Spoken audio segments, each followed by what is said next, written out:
이 주간 졸림에 관한 설문이시고 읽어보시고 여기까지 체크해주시면 되세요. 제가 그 유튜브를 좀 많이 보거든요. 많이 보는데 거기서 더헬병원 그 코골이 관련해서 원장님이 하신 인터뷰를 좀 봤습니다. 이런 검사를 통해서 제가 지금 앓고 있는 고민들을 조금 덜 수 있을 것 같아서 그렇게 왔습니다. 오늘 코골이 때문에 진료 보시는 거 맞으시죠? 혹시 무호흡 증세도 좀 있는 편이실까요? 있다고 얘기 들었어요. 와이프가 몇 년 전부터 조금 있는 것 같고 최근에 이제 살이 좀 찌면서 그게 조금 더 많아진 것 같다라고 해서 저는 잘 몰랐는데 아침에 좀 피로한 것도 좀 있었고 여러 가지 증상이 좀 있는 것 같아서 보게 됐습니다. 평소 수면 시간이 몇 시부터 몇 시까지 주무세요? 1시부터 한 7시? 주무실 때 입으로 호흡하시는 느낌이 좀 드세요? 잘 때는 다 계속 코로 하는데 잘 모르겠는데 아침에 일어날 때 조금 입마름이 좀 있을 때가 간혹 있었던 것 같아요. 아침에 일어나셨을 때 머리가 좀 아프다거나 띵하는 느낌 네, 그게 좀 많아요. 주무실 때는 자주 깨시는 편이세요? 술 먹고 난 그 새벽에는 심장이 네. 너무 빨리 뛰는 귀에 막 들려요. 들리는 것 때문에 깬 적도 있어요.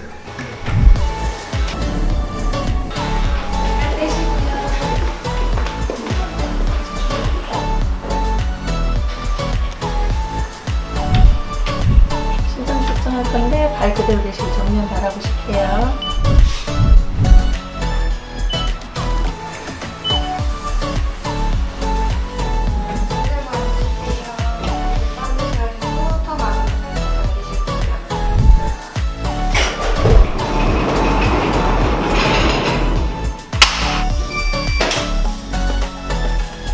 심장이 너무 빨리 뛰어서 가슴이 아프거나 이런 증상은 없으셨고요? 그게 한 몇 번 겪었어요. 가슴이 아팠어요? 근데 그 심장 소리 거의 귀에서 크게 들릴 정도로 제가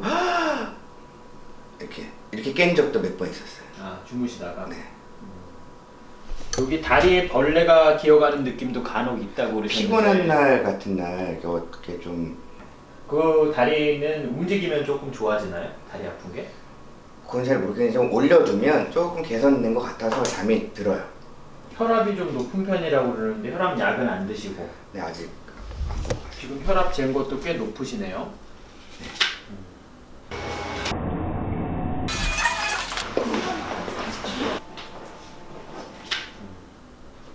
약을 드셔야 될 것 같은데요.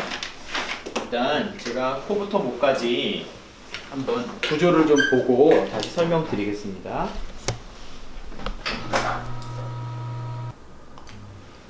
예전에 수술을 하셨네요. 네, 편도선 수술했습니다. 네.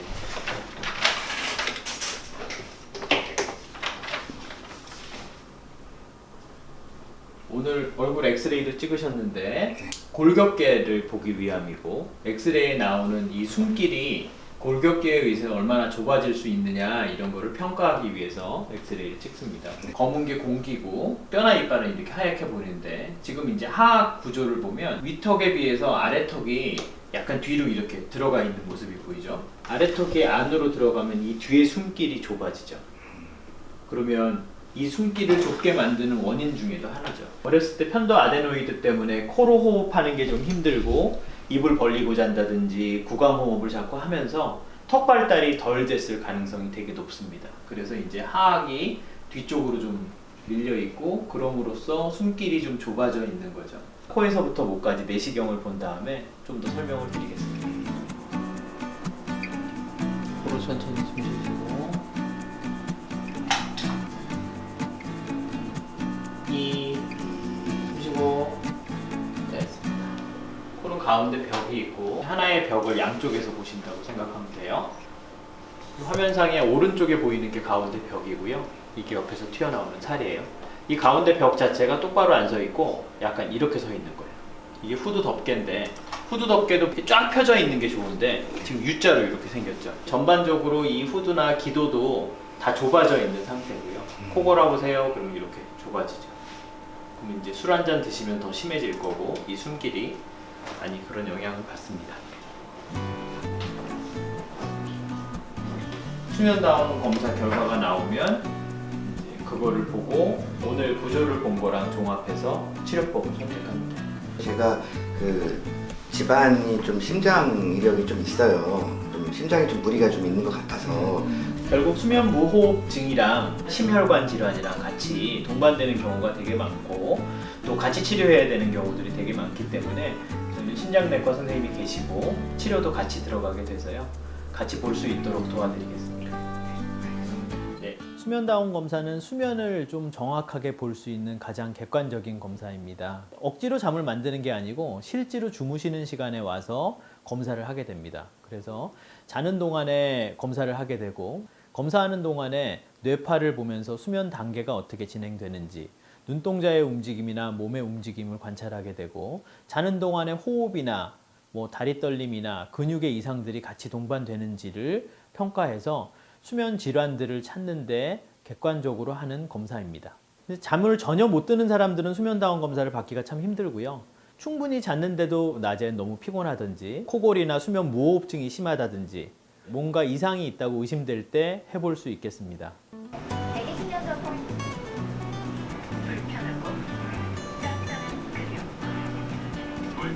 에어컨이 일단 시원하고 이게 지금 매트리스하고 이런 것들이 집에 있는 것보다 더 좋아요. 그래서 좀 뭐라 그럴까 좀 오늘 좀 푹 잘 수 있을 것 같은 그런 느낌이 듭니다.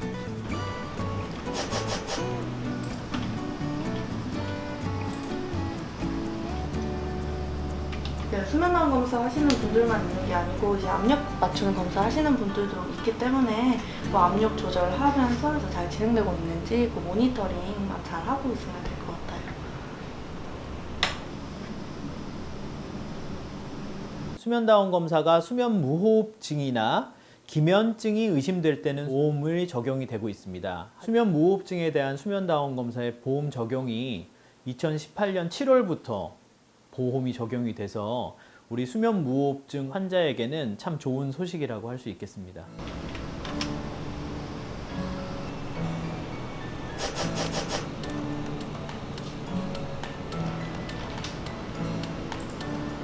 센서가 떨어지게 되면은 여기 신호상이 다 뜨거든요. 신호가 안 나온다든지 아니면은 좀 이상하게 나온다든지 그렇게 되면은 다시 환자분들한테 가서 이제 센서는 다시 교정을 해드리면 돼요. 제가 계속 집에서만 잤기 때문에 다른 곳에서 잔다는 거는 사실 큰 부담감을 느낄 수가 있는데 아내도 굉장히 쾌적했고 그 다음에 중간중간에 잘 체크해주고 저는 검사 받는데 굉장히 쾌적하게 잘 받았습니다. 검사 시간 대비 이제 실제 수면 시간을 퍼센테이지로 봤을 때 96.3% 나오셔서 일단 결과 내는 데는 큰 문제 없이 굉장히 잘 주무신 편이시고 수면을 구조적으로 볼 때 크게 두 가지 단계로 좀 나누실 수 있으세요. 꿈을 꾸는 렘 수면, 꿈을 꾸지 않는 비렘 수면이라고 있는데 이 비렘 수면은 다시 1단계, 2단계, 3단계의 수면으로 나눠지시고 여기 3단계 수면이 가장 깊은 단계 수면이세요. 정상치가 20% 이상이시고요. 근데 그날 밤에 수치는 32.6의 수치가 나오셔서 굉장히 깊은 수면까지 잘 들어가신 편이세요. 근데 수면이 구조적으로는 크게 문제가 없으신데 이제 문제가 되는 부분이 뭐냐면 코골이나 호흡장애 이런 부분들이 굉장히 많이 좀 발생을 하셨었죠. 그래요. 그래서 지금 이렇게 산소량이 떨어지면은 당연히 심장이 무리를 할 수밖에 없고 또 깨끗한 산소가 온몸으로 돌지 못하기 때문에 다른 여러 기관에 문제를 줄 수가 있고요. 뭐 평소에 고혈압이나 당뇨 이런 거 앓고 계신 분들 위에 특히나 코골이 무호흡증이 또 많이 있으세요. 그래서 일단 여기 구간은 코골이 발생 구간이신데 영상 한번 보실게요.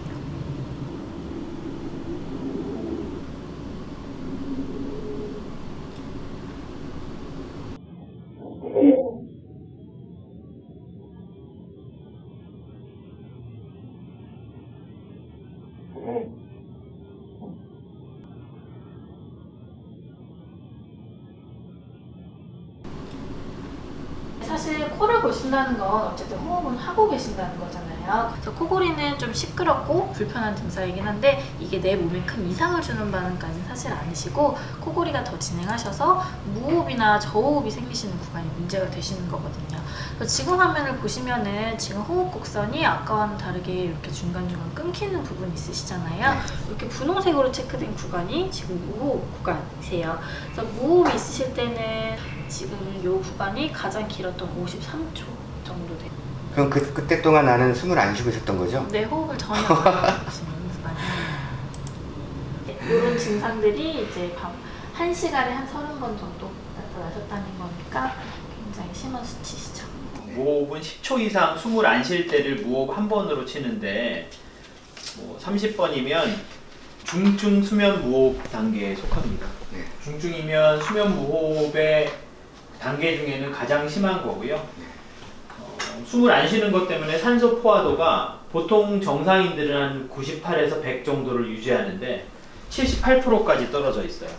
이렇게 되면 내 몸은 완전 비상사태가 돼서 심장은 더 빨리 뛸 거고 네. 그런 것들이 잠잘 때 가슴이 아프거나 부정맥이 생기거나 심혈관계에 무리가 일어나는 거죠. 여기 이제 그래프에도 보면 이게 수면 자세, 이게 뇌가 깨는 거, 산소 포화도 보통 100에서 그냥 쭉 가야 되는데 이렇게 진폭이 큰 곳은 숨을 안 쉬는 무호흡증이 심한 바람에 산소가 이렇게 많이 떨어진 곳입니다.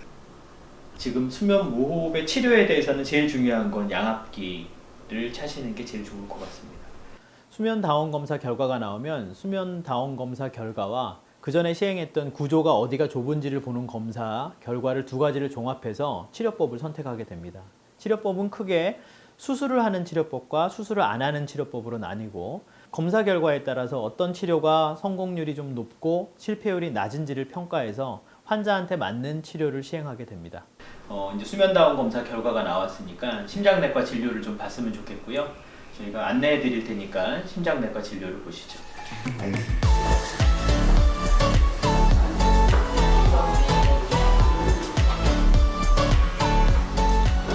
혈압이 140보다 높거나 이제 이완기혈압이 90보다 높으면 이제 고혈압 진단을 하게 되는데 이제 진단 기준을 맞기는 한데 이제 또 백일성 고혈압이라 그래서 이제 병원에 오시면 조금 긴장하셔서 올라가는 경우가 있어요. 자가혈압기를 가지고 오셔서 비교를 한번 해보고 심전도 검사랑 심장 조립하셔서 앞으로 혈압이라든지 이런 것들은 어떻게 관리를 하시는 게 좋을지 한번 확인해 보시는 게 좋을 것 같아요.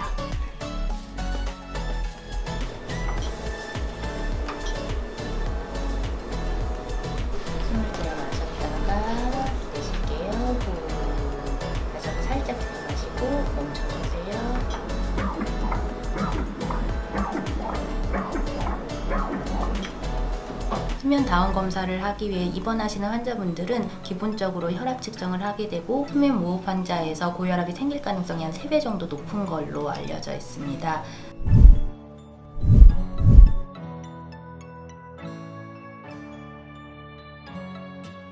심장 초음파는 다행히 크게 이상은 없어요. 여기 보시면 이제 심장 초음파 화면이고 여기 보시면 여기가 이제 심장벽 두께를 나타내는 건데 두께는 괜찮고 심장 기능도 이상은 없고요. 수면무호흡 환자분들이 이제 자심방이 커져 있으면서 심방세동이라는 부정맥이 잘 나타나는데 괜찮고 여기 보시면 이제 심장이 뛰는 게 여기가 이제 심장 뛰고 있는 맥박을 나타내는 건데 맥박수도 크게 이상은 없어요. 이제 수면무호흡이 있으시기 때문에 이제 혈압이나 이런 것들은 같이 관리해 주시는 게 좋으시고 이제 수면무호흡도 같이 치료해 주시는 게 심내혈관 합병증을 예방하는 데 조금 도움이 되실 거예요. 네, 감사합니다. 정상 소견을 받아서 일단 너무 기쁩니다. 기쁘고 일단은 결국은 내과 선생님이 얘기했던 거는 고혈압 관리를 통해서 체중 감량하고 그 다음에 이제 약을 먹으면서 조절을 하면 수면 무호흡 때문에 생기는 이런 합병증 같은 거 조금 예방할 수 있다라고 하니까 운동도 좀 하고 그 다음에 앞으로 제 몸을 조금 더 신경 쓰는 그런 계기가 됐으면 좋겠습니다.